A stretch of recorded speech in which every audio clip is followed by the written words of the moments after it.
Going back to the top story we are tracking here on DD India News Up, acting on India's extradition request, Belgium arrests fugitive businessman Mehul Choksi. Mr. Anil Kumar Trigunai joins us from Bengaluru. He is a former Indian ambassador to Jordan, Libya and Malta. Ambassador, welcome to DD India News Up. What did you make of the arrest of Mehul Choksi in Belgium?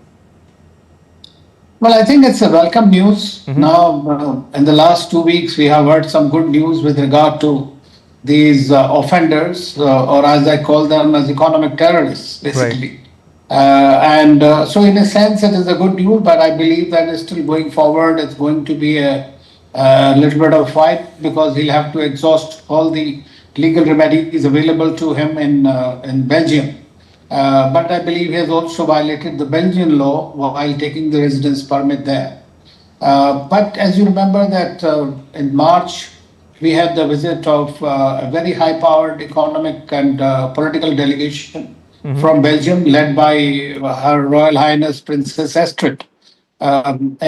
During that, of course, when you are going to talk about a greater economic collaboration, then obviously you need to talk about these kind of people who tend to create a major problem between the relations.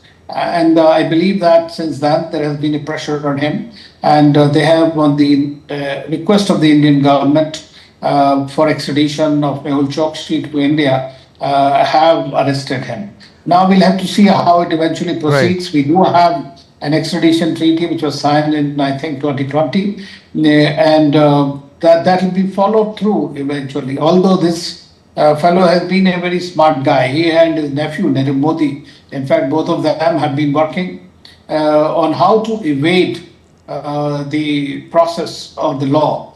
Firstly, they said their passport has been cancelled wrongly, so they can't travel to India. Imagine, he has taken citizenship of Barbuda, then he went to Dominica, and now he is sitting in Belgium. And he's been arrested from Antwerp, as you know, is the diamond capital of the world in a way. Yes. From a diplomatic or bilateral perspective, Ambassador, when can one expect Choksi to be brought back to India? In other words, what are the next steps in his extradition to India? Well, I think that India has already filed, which has been admitted by the Belgian authorities, that the Indian request, and we already have arrest warrants, and by the court letter rogatories have all been complied with it and have been sent. And I think that when the delegation was in India, this was at the highest level impressed upon them to send them back to India.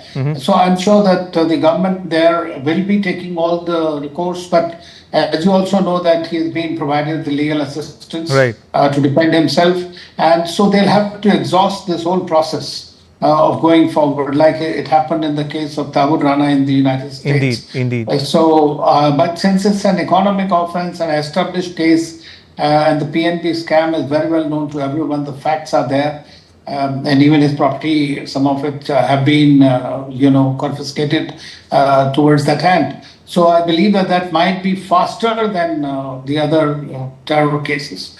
I also feel that, it is important that India should now insist on including a provision or a clause in all the free trade agreements that we sign with countries, that in such kind of economic offenses, it should be possible to send them back immediately without going through the extradition process, which is a very lengthy and detailed process and causes the problem.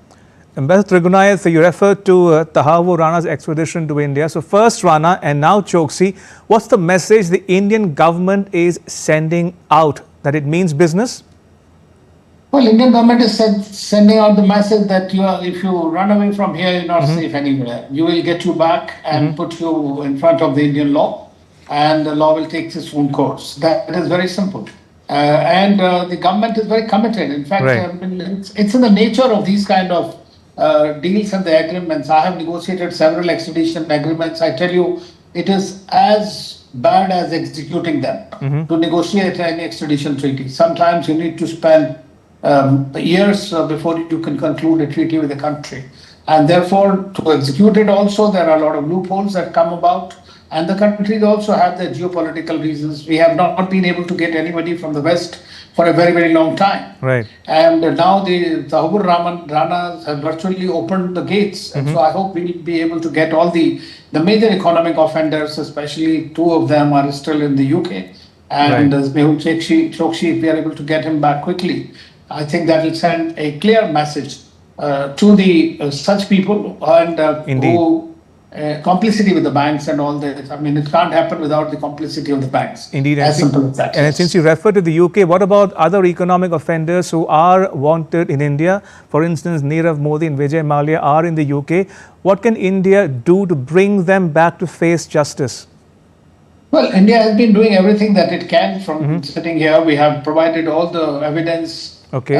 But in the UK, as you know, that on flimsiest of grounds, and the UK, I mean, I would have no hesitation in saying, has been virtually a haven for these kind of people coming from all over.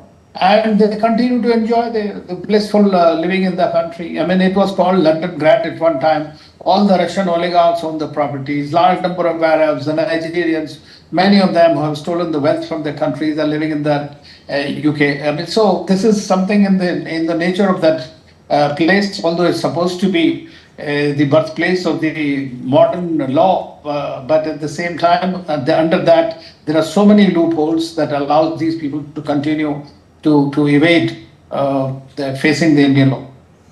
I'm afraid that's all we have time for. I will have to leave it at that. Ambassador Tregunai, thank you for joining us and sharing your thoughts with our viewers. Thank you, Ramesh. So good to appreciate meet it. Thank you. Thank you. Thank you. Appreciate it.